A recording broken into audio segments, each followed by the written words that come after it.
transition écologique, c'est ici et maintenant. Mais comment ça se passe en Nouvelle-Aquitaine ? Comment l'évitons au quotidien, ces changements de pratiques, d'habitudes ? Quels sont nos choix, nos difficultés ? Et qu'est-ce qu'on arrive à changer ? Vous écoutez Alternative, le podcast des Néo-Aquitaines et Néo-Aquitains qui font, à leur façon, la transition écologique. Dans cet épisode, préserver nos ressources en eau. De 130 à 150 litres d'eau. Selon l'ADEME, l'Agence pour la transition écologique, c'est la quantité d'eau que nous consommons en moyenne par jour et par personne. Et pourtant, ces 150 litres d'eau ne représentent qu'une toute petite partie de notre consommation réelle. Alors comment protéger nos ressources en eau, précieuses même en Nouvelle-Aquitaine ? Et si nous commencions par mieux comprendre comment nous consommons toute cette eau ? Alternative est à Bayonne, dans les Pyrénées-Atlantiques.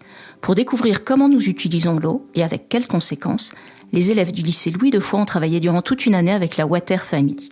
L'association se mobilise autour d'une mission, préserver l'eau.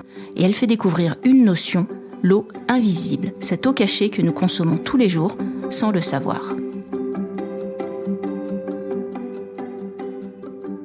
Bonjour Chane Mediavilla, bonjour Jonathan Cross. Vous êtes tous les deux élèves au lycée Louis de Foix et cette année vous avez été accompagnés par la Water Family. Alors comment s'est déroulé cet accompagnement ? Ça s'est très bien déroulé. On a pu découvrir énormément de choses sur tout ce qui est écologie, notamment l'eau.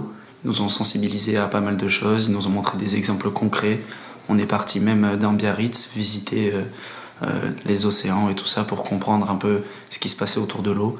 Alors une particularité, plus que Chane Mediavilla, vous êtes éco-délégué. Donc qu'est-ce que c'est un éco-délégué ? C'est un élève parmi une classe, donc ça peut être de seconde, première ou terminale, qui a été élu par ses camarades et qui va devoir représenter sa classe dans les projets comme celui-là et qui va pouvoir être ambassadeur de projets écologiques et donner des idées auprès des professeurs, des autres élèves et essayer de faire changer les choses dans le lycée ou dans la ville au niveau écologique. L'intervention de la Water Family et tout ce que vous avez appris, qu'est-ce que ça a changé pour vous ? Est-ce que vous avez modifié certaines habitudes ? Ça m'a permis personnellement d'ouvrir les yeux sur pas mal de choses et j'ai fait changer un peu les choses chez moi aussi, dans ma maison. Je fais beaucoup plus attention à mon utilisation de l'eau et j'utilise des produits un peu plus sains pour l'environnement, notamment des produits ménagers, etc. Voilà, pour ma part, j'essaie déjà de limiter pas mal ma consommation de viande. Parce qu'on ne dirait pas comme ça, mais la Water Family nous a bien expliqué comment la nourriture industrielle provoquait beaucoup de pollution maritime. J'essaie de consommer local, j'essaie de favoriser l'agriculture responsable. Puis après, j'essaie de prendre des vêtements, par exemple, de seconde main pour éviter la fabrication de nouveaux vêtements et donc la consommation d'eau. Et donc voilà, j'essaie de faire attention à tout ça. Bonjour Denis Théier, vous êtes professeur au lycée Louis de Foix et vous faites partie du groupe de 7 enseignants du projet de l'éco-délégué à l'éco-citoyen, qui est une expérimentation pédagogique.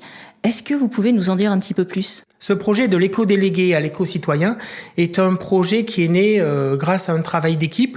Nous sommes 7 de lycée général, de lycée professionnel, 7 profs de différentes disciplines qui avons réuni autour de nous tous les éco-délégués du lycée Louis de Foix pour les amener à monter des projets au sein du lycée, mais des projets qui ont pour vocation de s'exporter à l'extérieur vers le monde civil. Et là, vous êtes partenaire avec l'association La Water Family sur ce thème précis de la préservation de l'eau. Oui, tout à fait. Nous avons rencontré la Water Family l'an dernier pour un travail sur l'eau et nous avons décidé d'aller plus loin. Et grâce à la Fondation SNCF qui nous a donné des moyens pour faire venir des intervenants extérieurs, c'est-à-dire des gens qui ont un savoir-faire, ces partenaires ont pu travailler et réfléchir avec les élèves comment concevoir des outils pour économiser l'eau. Et on s'est aperçu que quand les élèves étaient en situation de création, ils pouvaient échanger et trouver des idées pour des projets plus concrets, plus matériels. Le message essentiel qui a été fait passer, c'est quand on veut, on peut. Ces élèves, il suffit qu'ils aient des idées et s'ils veulent vraiment les mener à bout, il suffit de s'entourer de bonnes personnes, de travailler en groupe, de travailler ensemble surtout. Et on a voulu vraiment faire en sorte qu'ils ne soient plus individuels et que c'est un effort collectif et l'écologie pour ça, c'est vraiment un effort collectif.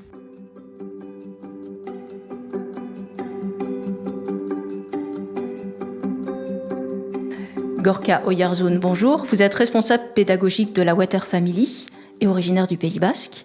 Est-ce que vous pourriez nous présenter l'association ? Quelle est sa particularité ? Bien sûr, donc la Water Family du Flocon à la Vague, à l'origine, c'est un événement sportif. C'est des sportifs qui sont partis du sommet de la montagne, du sommet des Pyrénées et redescendent jusqu'au fil de l'eau, jusqu'à la côte basque, pour sensibiliser les jeunes et les moins jeunes autour de la préservation de l'eau. Donc à l'origine, c'était vraiment le sport au service de la préservation de l'eau. Puis petit à petit, l'association s'est structurée. De l'événement, on est passé vraiment à une association. Et aujourd'hui, le cœur de l'association, c'est vraiment l'éducation, la pédagogie, mais en ayant gardé cette particularité du cycle de l'eau, du sommet jusqu'à l'océan. Et l'objectif également, c'est d'éduquer les plus jeunes. On l'a vu puisqu'actuellement nous sommes à la gare de Bayonne, où sont présentés les résultats des projets réalisés avec les élèves du lycée Louis de Foix. Pourquoi est-ce que c'est tellement important de mobiliser les jeunes ? Très important pour nous. Il y a des études qui sont sorties, notamment sur Nature, qui prouvent que les jeunes générations ont la capacité, en gros, de changer le comportement de leurs parents. C'est très difficile, finalement, d'aller voir des adultes, de leur dire, il faudrait faire ça, faudrait faire ci. Et ça, leur comportement peut changer, mais il y a généralement assez peu de résultats. Et puis on a ensuite travaillé avec une anthropologue, Julie Désert, qui faisait sa thèse par ici. Et on est arrivé à un chiffre un petit peu dingue de 1 enfant sensibilisé, ça peut aller jusqu'à 7 adultes autour de lui. Donc cette capacité à rayonner et à toucher un très grand nombre de personnes. Les enfants, une fois qu'ils sont sensibilisés, ils rentrent à la maison, ils vont éduquer leurs parents, c'est de la coéducation, et ça peut toucher pas mal de monde. Et le deuxième axe, c'est qu'une fois qu'ils sont grands, en fait, on va sensibiliser ces enfants entre leurs 5 et 15, 20 ans, et c'est ces périodes-là, en fait, qui sont déterminantes pour les choix qu'on va faire plus tard. Donc si on arrive à leur mettre la bonne graine au bon moment, plus tard, on va créer des citoyens qui seront beaucoup plus responsables. On sait que l'eau est une ressource précieuse qu'il faut préserver. Si je dresse un panorama de la Nouvelle-Aquitaine, donc la région compte plus de 720 km de façade atlantique, il y a des marais, des lacs, des étangs, 5 grands fleuves. Est-ce que cette ressource en eau dans la région est menacée et de quoi il faut la protéger ? La priorité numéro 1 qu'on devrait avoir, c'est se questionner sur les ressources en eau. Alors à l'échelle de la France, c'est partout. Selon les dernières cartes qui sont sorties, on va dire que la Nouvelle-Aquitaine, on s'en sort pas si mal, mais on regarde les prévisions qui ont pu être montées, notamment par des groupes en Nouvelle-Aquitaine comme Aclimatera, on va se retrouver avec beaucoup moins d'eau dans nos rivières, etc. Par quoi c'est menacé ? Alors, il va y avoir le changement climatique, évidemment, qui va avoir un impact finalement sur la quantité d'eau disponible, sur les précipitations qui peuvent être, en gros, on va toujours avoir à peu près la même quantité d'eau qui vont tomber, mais de plus en plus d'eau qui peuvent tomber d'un coup très très fort. Donc ça va créer des problèmes d'inondation. Et puis ce qu'on est aussi en train de vivre un peu partout en France, pas qu'en Nouvelle-Aquitaine, mais c'est cette sécheresse qui s'installe. Donc qu'est-ce qui va être lié à tout ça derrière ? Donc ça va être aussi le fait que nos sols, les sols qui sont censés absorber de l'eau, nos sols aujourd'hui n'absorbent plus d'eau, soit à cause du béton, de la bétonisation des villes, soit aussi à cause d'une agriculture intensive qu'on peut aussi retrouver en Nouvelle-Aquitaine, un petit peu dans chacun des départements. Il y aura un autre sujet aussi sur la ressource en eau, c'est les pollutions. Et les pollutions, c'est un sujet aussi qu'on commence à connaître, mais c'est pas... Il y a différentes familles de pollution. On aime bien dire qu'il y a 3 grandes familles de pollution. Il va y avoir les pollutions qu'on connaît tous, les macrodéchets, tout ce qui est plastique, et voilà, tout ce qui est visible. Mais il y a aussi des pollutions un petit peu moins visibles, comme tout ce qui va être microbiologique. Et il y a tout ce qui est pollution chimique. Et là, c'est encore un peu le flou artistique. On ne sait pas trop ce qu'il y a. Il y a tout ce qui est chimie naturelle. Ça va être finalement lié à l'azote, le phosphore qui vont être contenus dans nos excréments ou ceux des animaux, qui en trop grande quantité dans les milieux aquatiques vont entraîner de l'eutrophisation, donc un phénomène naturel, qui fait que les algues vont se développer et en mourant vont être digérées par des bactéries qui vont absorber l'oxygène des rivières. Donc ça, c'est un premier axe de la pollution chimique. Puis il y a tout ce qui est l'écotoxicologie, finalement la chimie toxique que l'homme a inventée. On va y retrouver les pesticides, on va y retrouver des engrais.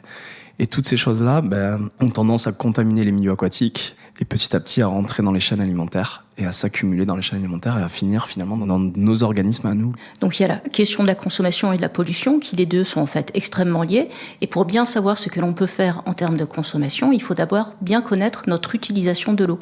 Et c'est là où la Water Family présente une notion qui est assez importante, c'est la notion d'eau invisible ou d'eau cachée, qui est pourtant une eau qui fait partie de notre consommation de tous les jours. C'est ça. Donc en gros, les chiffres, la moyenne française, la moyenne européenne, on est à peu près à 150 litres d'eau par jour et par personne. Au Pays Basque, on travaille ici avec l'usine de potabilisation, la communauté d'agglomération. En gros, les chiffres au Pays Basque, on est un petit peu plus que la moyenne nationale, on est à peu près à 190 litres par jour et par personne. C'est-à-dire qu'il y a 150 en moyenne litres d'eau par jour et par personne qui sont consommés principalement pour l'hygiène, la cuisine, le lave-vaisselle, la lessive, le jardin, etc. Voilà, une douche d'à peu près 5 minutes, on est à peu près à 70-80 litres.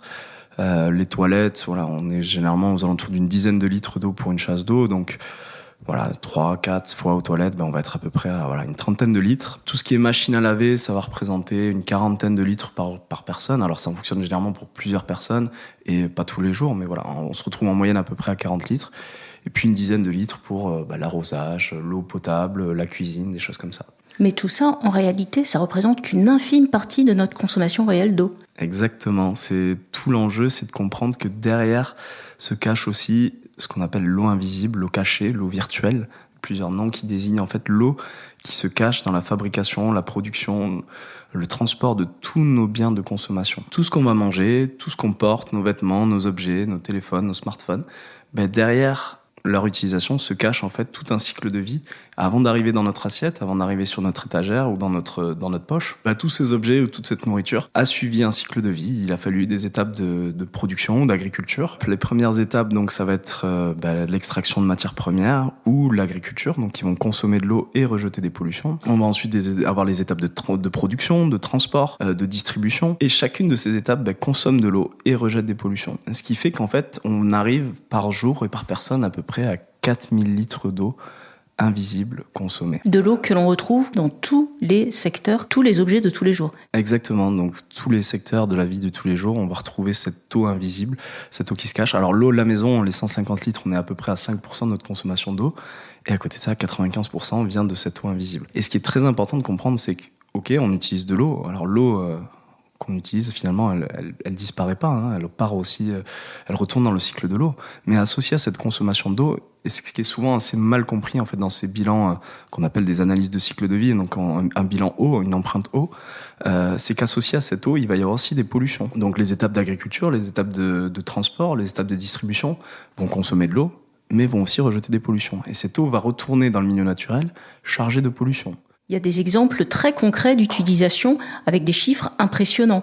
Par exemple, un jean, cela représente 11 000 litres d'eau cachée. Comment sont calculés ces chiffres ? Alors c'est des chiffres, en fait ça va être des big data, on va se retrouver avec des gros jeux de données et on sait qu'à peu près, alors voilà, c'est très flou et en fonction des jeux de données on n'a pas toujours les mêmes chiffres, ça donne de grandes indications, de grandes tendances, mais en gros on va regarder qu'est-ce qui a été utilisé pour produire effectivement un jean. Donc il a fallu du coton qui a été poussé principalement peut-être en Inde. Pour que ce coton pousse, on a utilisé de l'eau. Donc on va calculer, on va mesurer finalement la quantité d'eau qui va être utilisée pour faire se pousser ce coton. Et puis on va mesurer qu'est-ce qu'il va y avoir en termes de pollution, qu'est-ce qu'il va y avoir comme engrais qui vont être utilisés ou les pesticides qui peuvent aussi entraîner les pollutions.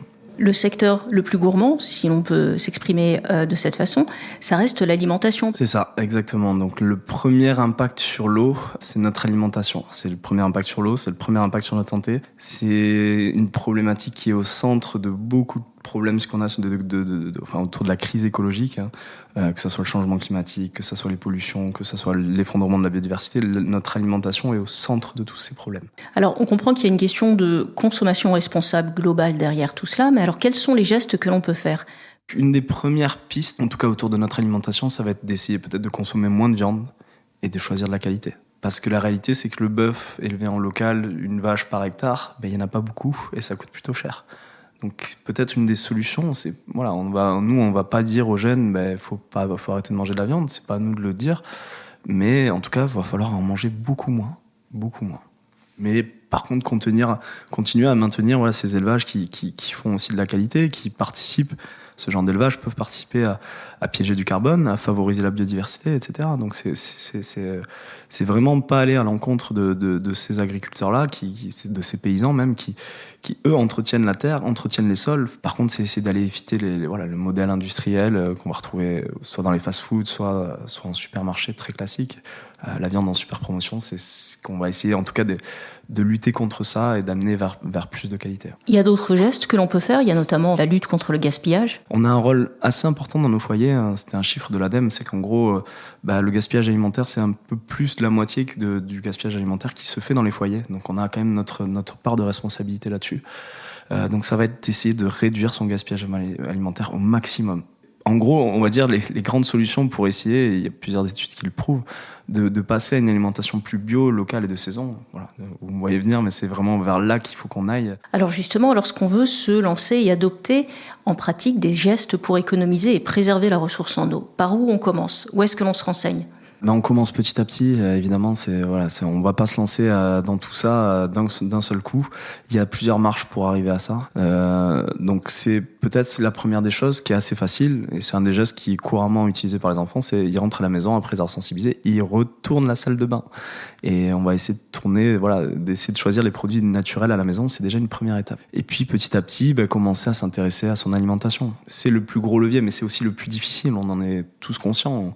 On aimerait tous manger bio, local et de saison, mais c'est pas forcément à la portée de tout le monde. Mais essayez petit à petit, commencer à aller découvrir, se poser des questions. Pour ceux qui ont un peu de place, pourquoi pas aussi commencer à faire pousser un peu sa nourriture. C'est des choses qui sont pas simple, clairement, c'est pas, on va pas aller ramasser les déchets au bord de la mer.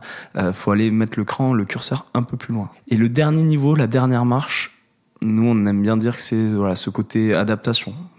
Aujourd'hui, tout coûte de plus en plus cher. Et il va falloir peut-être repenser nos modes de vie. On pense à la permaculture, bien sûr, on pense au low-tech. Alors là, on est dans les marches encore au-dessus, mais pour nous, c'est ces solutions-là. Donc, où est-ce qu'on se renseigne? Où est-ce qu'on trouve toutes ces informations? On peut se renseigner sur notre site. On a toutes nos solutions qui sont mises sur notre site. On peut écouter ses enfants, parce que de plus en plus, il n'y a pas que nous, comme association d'éducation à l'environnement, surtout en Nouvelle-Aquitaine, il y en a énormément. Et aujourd'hui, il y a plein d'associations qui ont déjà ces curseurs-là et qui agissent autour de notre façon de consommer.